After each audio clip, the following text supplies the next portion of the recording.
Okay, for this exercise, I'm going to create a very simple landscape using some colours that I'll show you in a moment. I don't want you to get hung up on colours and which paints you've got. What I do want you to bear in mind is if we paint over anything in acrylic paint in its thick, pure form out of the tube, it usually is, especially if it's opaque, it will cover fully. What we want to do for this exercise is just create some gentle washes and build up in layers so that we can still see these beautiful marks through our layers and then choose what we want to eliminate and what we want to keep. Okay, so this is a basic landscape. I've got some fluid paints here. Now, the benefit of fluid paints is they are thinner. They are already runny. So they lend themselves to thinner layers.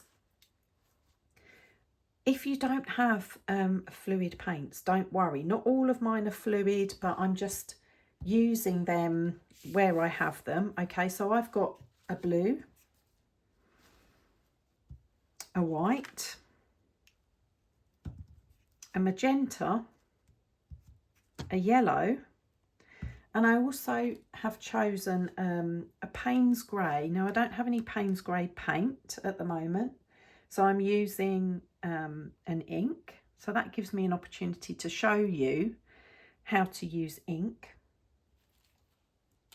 And I have some Mars black too, in case I need that. I have some blue roll, so you can use kitchen towel or a cloth, an old cloth you don't need, an old t-shirt, or kitchen towel. They're all fine so long as they're durable and they're not going to flake with water. I have a pot of water and I'm just going to start with a very basic wash. Now I'm taking my rag, I'm wetting it. And if you have regular paint and not fluid paint, don't worry. Just take a tiny bit of your paint. So I'm going to take this light blue on a wet rag. Now this is also known as glazing. Okay, and you can see at the moment this is a really, really thin layer. Okay, which I will want to make a bit thicker. But for now, I'm going to choose to do 2/3 up as the sky and ground in the lower third. Now, with the rule of thirds, which is a theory and a very useful theory, because when we, for example, put something just in the middle, or when we chop things in half, it's much less interesting than if we divide our paper into thirds. So thirds widthways, thirds lengthways. Here I'm going to have less land, more sky. You could choose the other way. Don't get caught up on it for now, because these are all things that we can learn as we go along. We can't start knowing all of the theories and all of the skills and how all of the paint works. So the important thing is that we just have a go, because we're going to learn something. Okay, so my top 2/3, I've chosen a pale blue for now, just as a base layer. And then I think the bottom third, I'm going to use a kind of a grey colour. I'm going to take some white and a bit of that Payne's grey. White can be very, very opaque. My roll is starting to flake a bit. So if you apply too much white, it is going to be opaque. So we need plenty of water and just creating that difference between land and sky at the moment in a very, very rough, loose way. Okay, so we've got slightly darker at the bottom and blue at the top. Okay, so that's our first layer. Gonna grab some more paper. Now we can do the whole thing just with roll or a sponge. That's absolutely fine. I'm gonna go in a little bit more with, I'm just putting some white and blue now onto my dry paper. I'm going to start rubbing that in, so the paint's getting a bit thicker, a bit more sort of interesting, and I'm just creating a bit of sky there. Okay, I want to start building up the sky.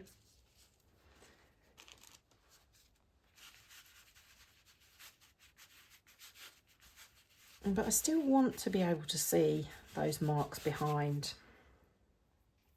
It just makes it interesting. I'm going to put a tiny bit of that grey in there, just kind of a bit of a cloud sort of impression. Just some gentle flicks.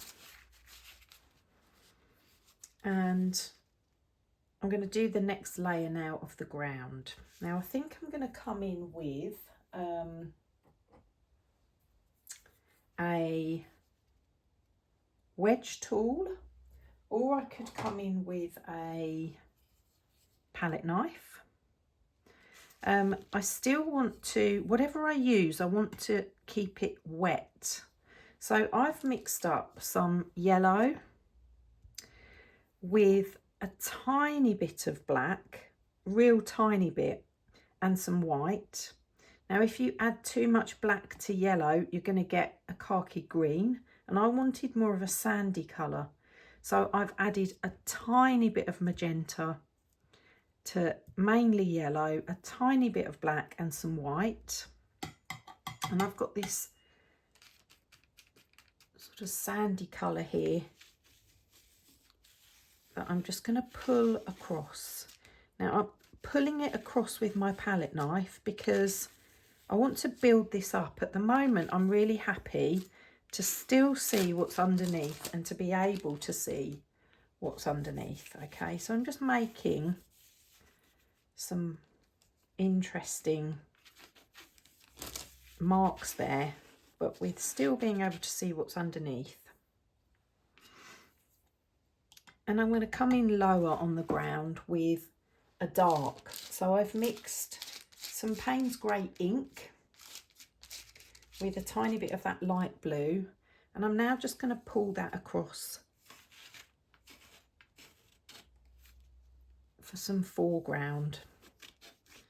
I'm going to pull that across still in a thin way because I want to see what's underneath. So the key is keep your tool wet. We can still kind of see what's going on under there, which creates some interest. At the moment it's just very straight, so we're going to make that more interesting in a moment, and then we'll have maybe a lighter grey area just coming across here.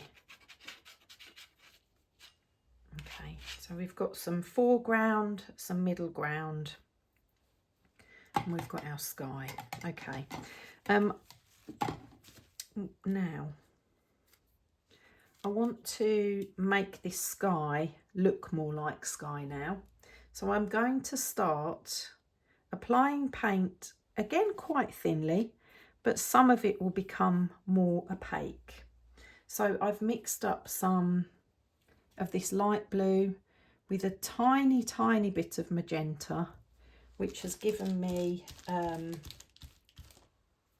sort of a bluey mauvey colour.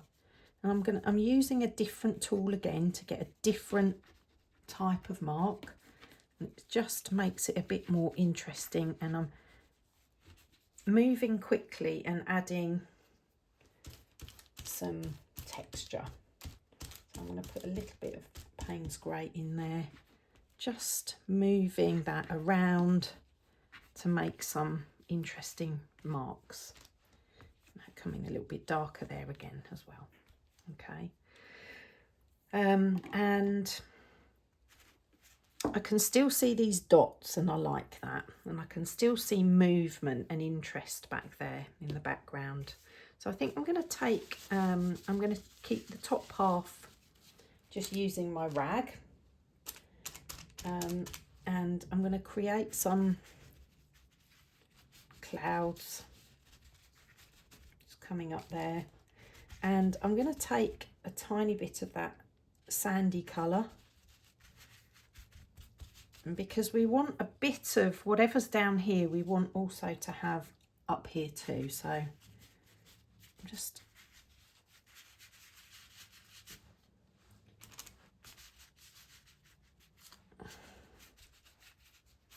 creating some movement there, and I'm going to come in with my rag still and just make this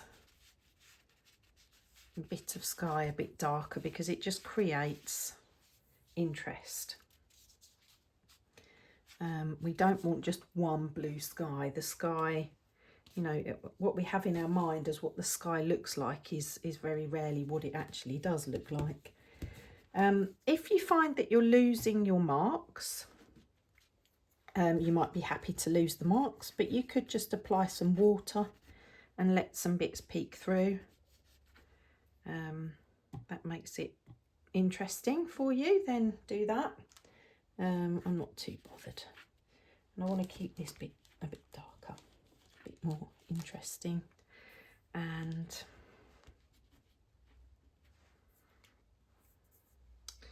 okay, so now I think I want to add more texture here to this middle ground.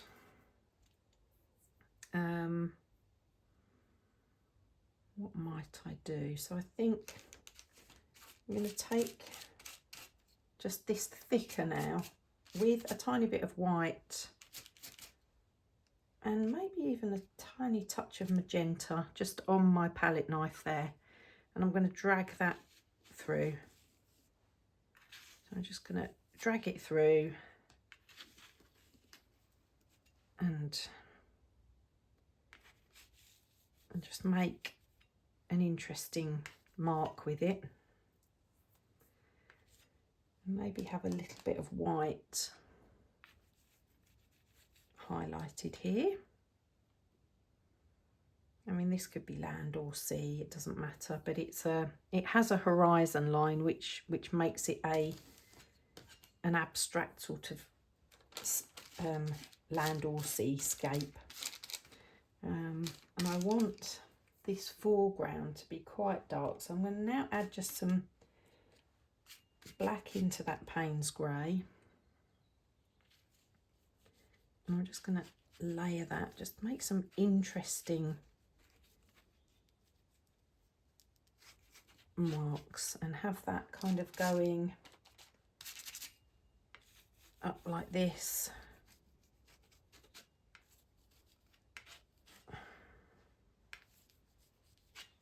And I might just put a little bit of that sort of black here and there. Okay.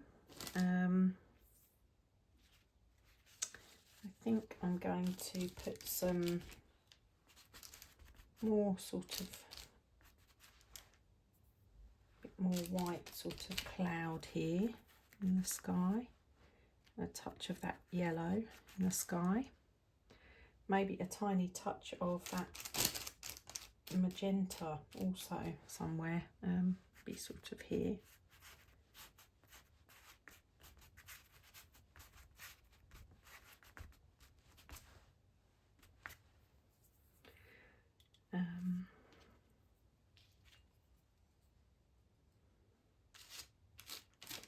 And then what you could do is just mix up a load of random colours together on your palette and just see what you end up getting. So I've ended up with I've just pulled some sort of grey and Payne's grey through that sandy, landy colour.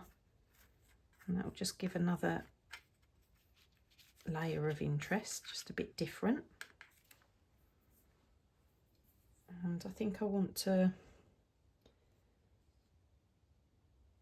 change this bottom bit slightly. I love the depth of the darkness there.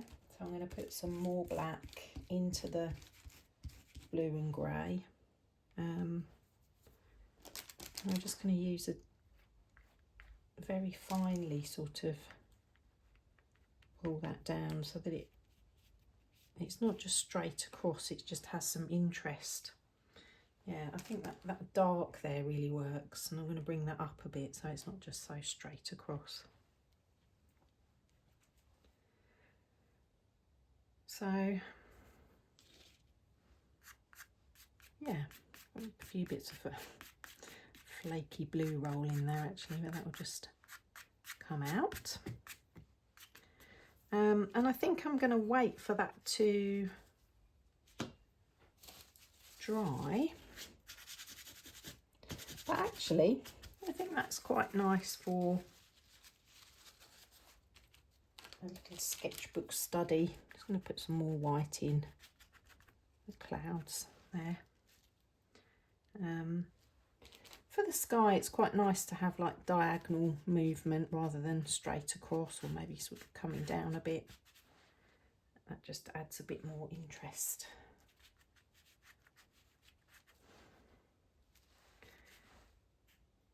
Okay, so when I look at this piece, what I'm now looking at is I want to add just some of this kind of sandy colour somewhere else. I don't want just a line, so I'm just going to put some of that into the sky there, just to lift that a bit and bring it together. It just makes it more interesting, and I quite like to work in threes. So where else could I put some of that? I could put some further sort of down here.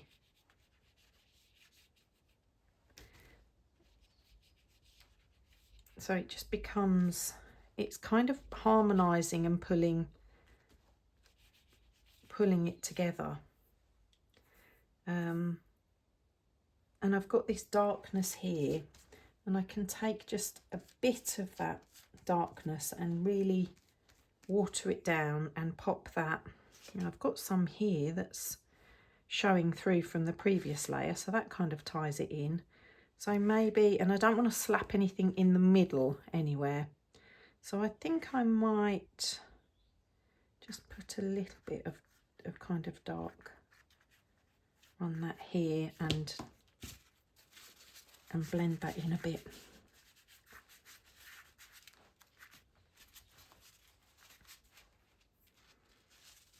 Maybe I don't love that, so again I can come in with some more blue and white, just grey that down a little bit. I might want to add a very subtle bit of darkness just here, in with that, and a little bit more here. We're just bringing it together. And maybe a tiny bit of magenta down here for interest. I quite like that, because nothing is flat, nothing is the colour that we think it is. So it's absolutely fine to add these pops of random colour here and there. I think that looks nice. Okay, so that is a very loose, rough, quick, it could be a seascape or a landscape. Let's peel off the tape, and you know, whether you want to pop this into your sketchbook, make notes about what you like, remind yourself of the colours that you used.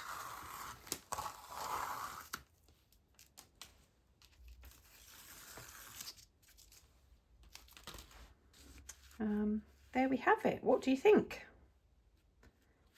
I think that's quite sweet. Quite happy with that. I might fiddle about with it more afterwards.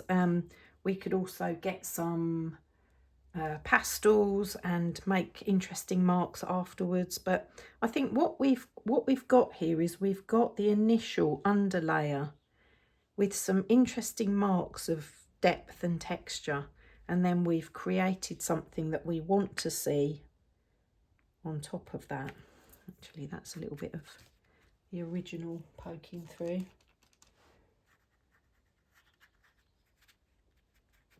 Finger painting's also brilliant, isn't it? So have fun and see how many of these scapes you can make. I'd love to see them. All right, take care. Hope you enjoyed. Bye for now.